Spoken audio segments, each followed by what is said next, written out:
One could dance as long or strong as the lass from Anglesey, the dancing lass from Anglesey.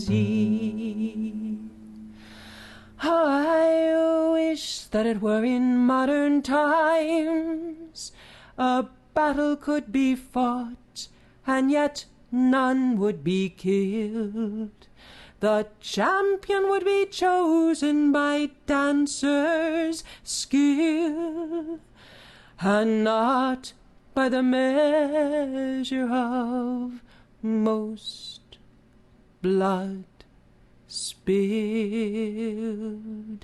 Aum, aum,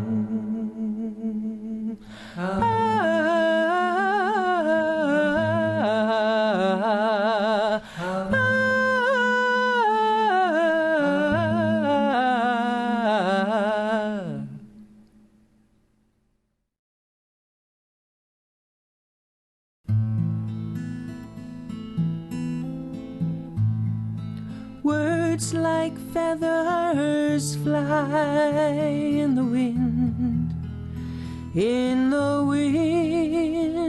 reaching far and wide, in the wind, careless words tossed about, cannot again be swallowed up. Tongues like swords can cut the heart. Words fly out, the rumors start. Cruel words like feathers fly. Cruel words reach far and wide. Try to gather them again, but they fly away in the wind. A woman whose tongue was sharp and unkind was accused of starting a rumor. She was brought before the village rabbi, protesting. "What I said was in jest, just humor. My words were carried forth by others. I am not to blame." But the victim cried for justice, saying, "You've soiled my good name." "I can make amends," said the woman accused. "I'll just take back my words and assume I'm excused." The rabbi listened to what she said, and sadly thought as he shook his head, "This woman does not comprehend her crime. She shall do it again and again in time." And so he said to the woman accused, "Your careless words cannot be excused until you bring my feather pillow to the market square.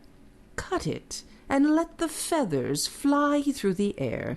When this task is done, bring me back the feathers, every one."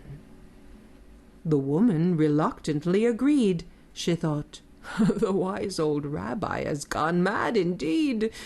But to humor him, she took his pillow to the village square. She cut it, and feathers filled the air. She tried to catch, she tried to snatch, she tried to collect each one, but weary with effort, she quickly discovered the task could not be done. She returned with very few of the feathers in hand. "I couldn't get them back. They've scattered all over the land."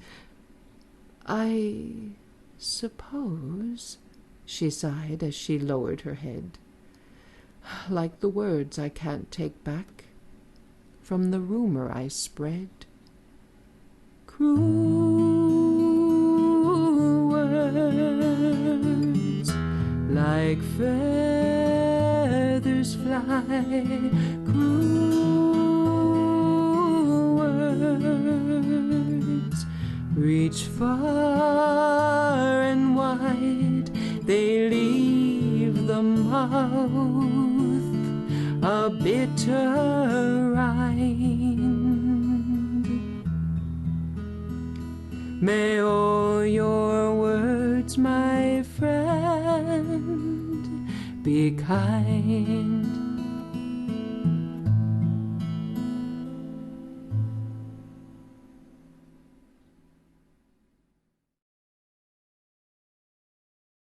There was once a weaver who filled her fine silk brocades with flowers and birds that seemed so real they almost quivered.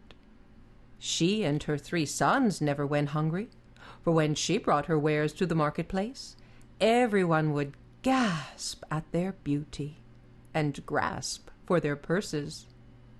One day, after she had sold all her brocades, she walked past the stalls in the marketplace with her pocket full of money.